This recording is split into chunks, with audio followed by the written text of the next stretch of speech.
made it past Armageddon. Well, I mean, you know, we didn't just make it past Armageddon. No, I mean, we did good. We did pretty good. I'm pretty happy with how we did, considering this car, and it's the first time. I mean, this car's never really done well on a track.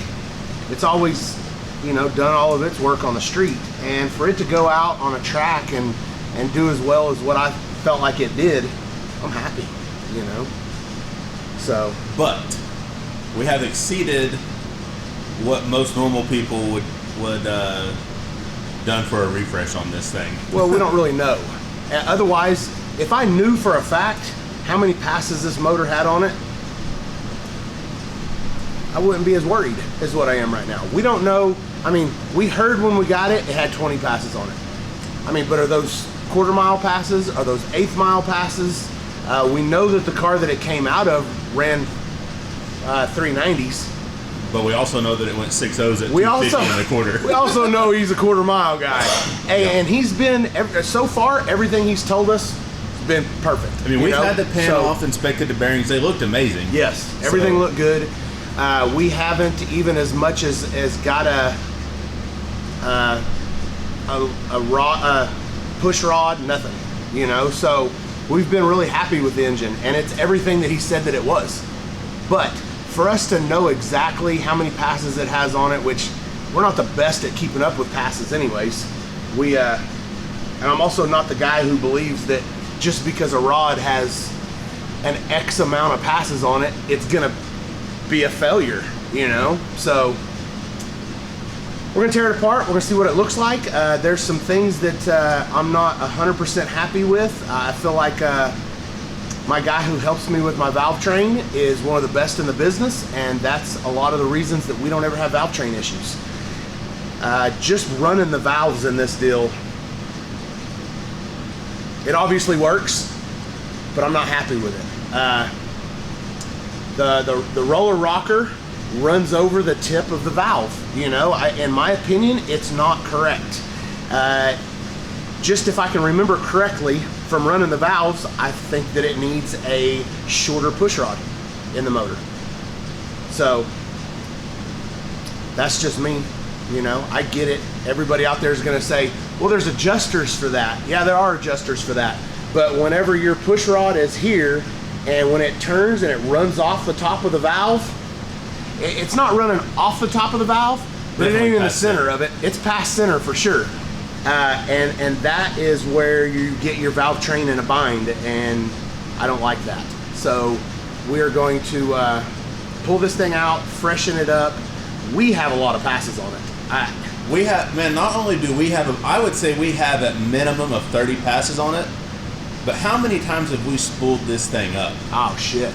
Trying to get it right? I know I spooled it up 7 times that one day over there on the lift. I've spooled it up more than that at Lutz's house. Yeah. Whenever we, you know, before we ever even let off the button of this car, yeah. I spooled it up just trying to get the tune-up right. A lot of people don't realize how much work goes into this deal in the shop here. We will spool it up. We'll go out to the trailer. We'll get the trans cooler. We'll get the fans, and we will spool this thing up in the shop 10 times trying to get the tune-up right, you know, and the spool up right. And this motor's real finicky on that. Especially when it gets warm. This is the most finicky motor we've ever messed with, you know, as far as what I've done. I don't know, but the other ones, it don't matter how warm they are, they still spool up. This one, the difference between cold and getting some heat in it is totally different. It spools totally different. I was pretty upset with how it spooled at Outlaw Armageddon. It took a long time. Especially once we started getting further in rounds and they were quicker. And they were quicker. Like at one point, I feel like we had like 30 minutes in between rounds. It was hardly nothing. And I'm just now getting the data out of the car, and I'm looking at it, and they're already calling us back to the lanes. And I thought, shit, man, did I lose an hour somewhere, or was it this fast? You know, and granted, it's been a while since we've been some rounds. You know, that's true. You know, that's so true. If that is gonna happen, we've got to get our shit together. It's not like we weren't prepared. The car was still relatively cool. It was, but everything was heat soaked. Everything was heat soaked. It was 100 degrees outside. It was hot. It was hot all day. And the warmer this engine gets, the less efficient the head is, and it gets really fat. It gets really fat, and it makes the spool up sluggish, and I try to be prepared for that when you go to the line, but as soon as I hear the car next to me start spooling up, I start spooling up. And whenever he's done pulling the other car in and comes to me and I'm still spooling up, that's a problem, and it just, it upsets everything, The transmission shifts different whenever you get it really warm, and I mean, it still shifts, the transmission isn't a problem, but once you start taking so long to spool up, your transmission heats up, your converter heats up, and it's hard to be consistent like that from the past before.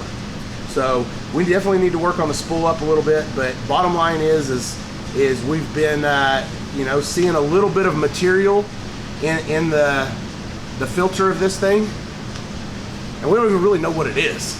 If I knew what it was, I'd go, oh yeah, no, hey, that is this, or oh shit, we need to pull that thing out because that's this. Not really much bearing material. It's other stuff, which concerns me. I don't know what it is. Man, it honestly looks like chips of billet. The only thing that's billet on this deal is heads, but I don't understand. It's pretty decent sized slivers of it, and hopefully when we pull the thing apart, we're gonna go, oh, okay, this is what it is. And maybe we just clearance that, or maybe when we get the right size push rods in this deal, who knows? I don't know what it is, but we got to pull it apart and find out. Bottom line is allegedly we've got a whole lot of racing to do next week, and we have this week to freshen this deal up. So we're going to freshen it up. I have everything. I've got rings, I've got bearings, I've got rods. I don't really know what the head gasket thickness is on these. I have head gaskets from the old engine that was in this deal. Hopefully we can just use those, but I don't know the thickness of what it is versus the thickness of what we have. I'm guessing that what I have is somewhere around 52 thick. I don't know what these are. So that in itself could change the push rod length. So we need to tear the thing apart and freshen it all up, see what it looks like inside, get our hands on it, and I couldn't be happier with it, for us not knowing a whole lot, and I'm texting the guy that we bought it from, and he's answered everything that I've asked. He's just cool as a fan. He's been great, Marcus, if you're watching, man, we appreciate everything you've done, and I've called him and asked him, hey man, what do you guys lash the valves at? Just a bunch of dumb questions, man. What's the bore on this deal, So for whenever I ordered, he gave me the job number off the pistons, so I was able to order replacement rings, he told me, he gave me the bearing numbers, which is just a standard big block Chevy on the crank and the rod, so I was able to get everything that I need to where whenever we get this thing out, we can just freshen it up right now. So I am going to take it over to Gerald and let him look at things and make sure everything is good, and that's where I will pull the thing apart and we'll freshen it all up and put it back together. So we're going to go ahead and start getting this whole thing ripped out of here. So as usual, thanks for clicking in here, guys. We're gonna go ahead and get this thing apart. If you haven't already, please subscribe. Yeah, subscribe. There you go. Subscribe. Tell all your buddies to subscribe. We got a lot of this stuff coming on. We are supposed to start filming again. Everybody seems to be recovered from the COVID, so we're gonna get this deal rolling again, but that doesn't mean that we're gonna stop with the content here at 187 Custom. So click subscribe and check it out.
So we're here at Brand Racing Engines. We got we took the 540 out of the OG to get freshened up. We got a big mega cast days to go to. Normally he just puts the short block together for us and we slap the heads on it, but he went ahead and just saved us some time here, and it's ready to go. He got the whole damn thing done for us, so we don't even really know what to do, man. Put this thing in, run the valves, and fire it up. So we will, because literally we have today to put this thing in, load everything up tomorrow, and hit the road the next day to go to this deal. So, you know, Gerald knows how we are. Whenever we bring him stuff, we're usually in a bind, and when we're in a bind, that means Gerald has to work extra. 24 seconds. That's right, that's right. So, get this thing back and slap it in there. Is that cool?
So this thing's pretty well ready to go.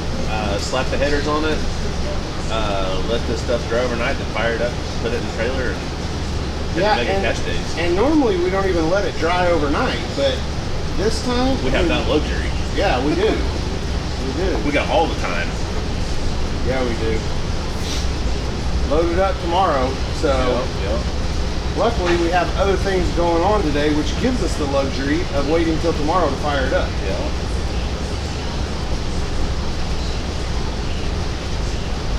So we have spent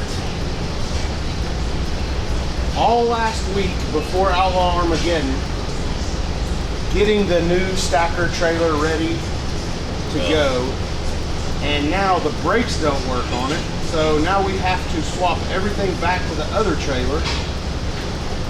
We were trying to make it to where we didn't have to swap things back and forth, but that's a lot of shit. I mean, you done spent like $5 grand trying to outfit everything, and we still probably got another 5 to go, so we don't have to swap back and forth. Well, in this pandemic that we're in right now, we can't get ice freezers. Oh yeah, so yeah, you that's can't like the biggest. Otherwise, I'd go. I mean, they're like $120. Yeah. But if you can't find them, you can't find them. I would just go buy another one. Yeah. Freezers and bicycles, man, it's crazy. Yeah. I'm not sure what's going on. Yeah.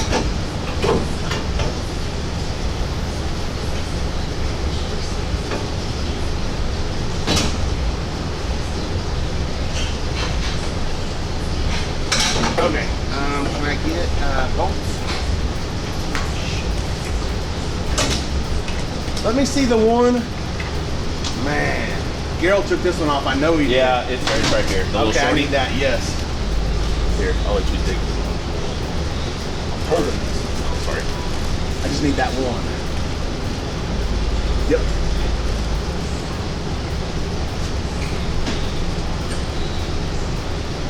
Oh, these are the old wool pin bolts. What's that? I was trying to figure out what these were for. Those are the old wool pin bolts. Put studs in it for us. So the intake went back on pretty easy after Gerald put the time certs in there for us. All the bolts just went right down in there. I was a little worried about that. Okay. They're a pain in the ass to get to though.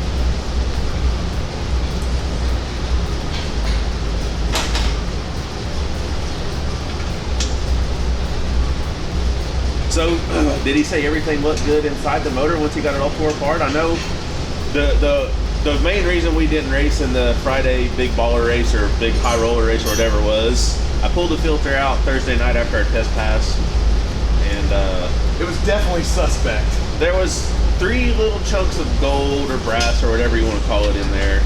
We like to call it gold. Yeah, it looked like gold, but it didn't look good. So we opted to not run Friday night so we could race 5 rounds, you know, in the big race. But he said everything looked good. Crazy. Yeah. I mean, I figured we'd at least... All the shavings that we found, It's crazy. I don't really know what they came off of. I'm going to go with pretty much everything in this engine needed time certs. So I am going to go with all the shavings that we found were Oh yeah, because we did all... stripped out threads. We chased all those threads and everything. We chased a lot of fucking threads, and the ones that we didn't chase were messed up. So they had to have shit, you know, shavings. Yeah. So we've checked this filter quite a bit since we got the motor, and every time we check it, there's these little slivers of just silver stuff, you know, billet, basically. Look like billet, is what it looks like. And you know, we figured once we pulled this thing apart for refresh, our engine builder would say, oh yeah, here's where it come from. I clearanced it, you'll be fine now. But he didn't see nothing. So we're just gonna go with it's from us chasing the threads or messing threads up very simply. Yes. It's fine though. It's fine. It's fine. Everything's fine. Yeah. We got 6 bolts in the converter now instead of 3, so that should be one less problem we got to worry about. Yeah. Which we had to put a new flex plate on it to get those to line up. We tried to put 6 in it at Edgewater, but the holes didn't line up with the converter. Yeah. So, but luckily, we had the old flex plate, you know, the spare off of the OG. or no, off the small block. Off the small block. Yes. Yeah. Same flex plate. Yeah. Yeah. You know, however that works out. Wow. They all are. Chevy flex plate, Chevy flex plate. Yeah. long as it's a what, 168 tooth or whatever? 168 tooth. They make, I think, a 157 and a 168. So got that on there. All the bolts are locked, tied it in. Cold side put together inside. All we got to do is get the headers on here, put the cold pipes on outside, let the silicone dry overnight. Should be, there you go.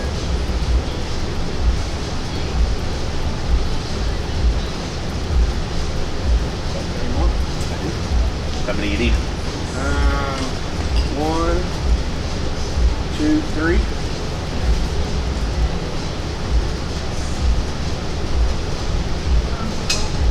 I want you to check the V-band on the fuel pump. I'm sure it's pretty idiot-proof, but I didn't put that on the first time, so I want you to make sure it's right. I think there's, if you got it to clip on there, Okay. I think that's really it.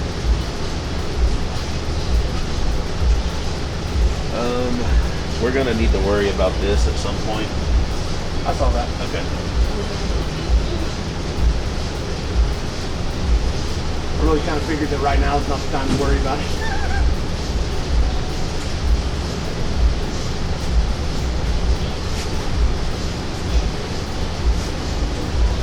I trimmed where the throttle thing goes through also, but I didn't like that. Now there's Just like it's got, it's just the right amount of clearance on there. clearance it good. Hell yeah. Looks great. Looks like I chewed it off. I mean, next time you don't have to clearance it with a fucking Claw hammer. With a claw hammer. But you know. Yeah. Okay. Let's take it up, and I'm gonna get underneath it and we'll get to all of these.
It's just that first button. So there is one aspect to the new car that Erin really loves. She's not going to admit it. I don't even know if she knows.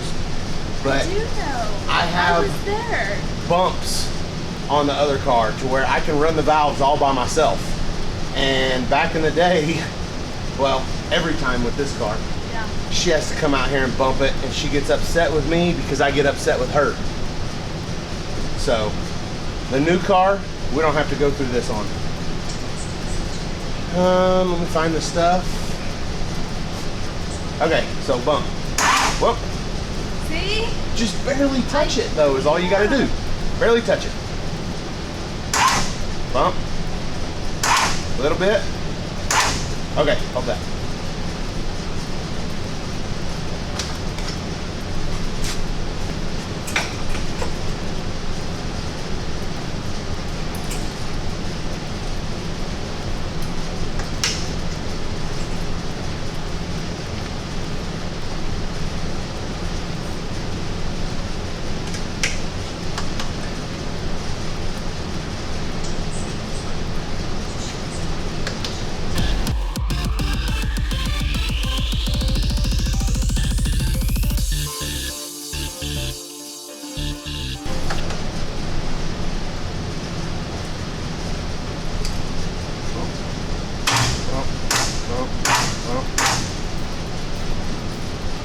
Okay, that's it.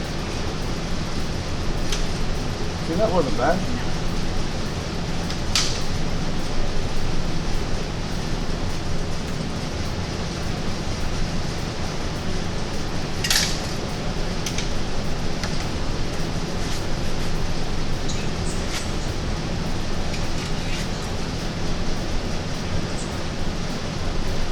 Okay, so also there is a reason that I'm out here by myself. Phantom's not here. We're supposed to be leaving to go to this this filmed event, and about once a week we've been taking COVID tests to make sure everybody's in the clear.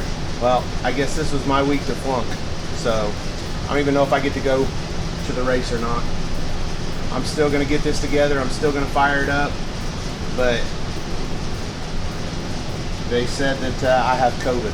So I don't know. We'll see. We'll see what happens. I'll take another test today. I'll take another test every day until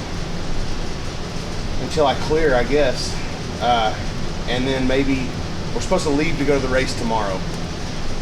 So we may or may not get to go to this deal. We may be left out on one of the biggest street races in the country. Everybody else from the 405 is going. So I don't know. I wouldn't be so upset if I didn't feel like it was bullshit, but it's not their fault either. So what are you gonna do? You know, we've said from the beginning we're gonna take our chances. In my mind, either you're gonna get it or you're not. You're gonna recover from it or you're not. You know, and that sucks, but it's just the world we're living in right now. I don't feel sick at all. I don't have any symptoms. I feel great. But if that piece of paper says you got COVID, then you can't go. So we're still gonna get this thing together. We're still gonna, you know, go test it. We're still going to load it up, hopefully. I don't really know what I'm gonna do. I might just send Dad and Phantom with the truck and trailer that way, and hopefully I can show up a day or two late, and we'll see what happens. Hopefully I'll pass the test that I'm gonna go take today, and it was just something weird. I'd understand it, and I would quarantine myself and do whatever it is that I have to do if I was sick, or if I was feeling bad, or if I had any symptoms at all. But oh well, it is what it is. We'll get over it. This won't be the last big cash days that there is.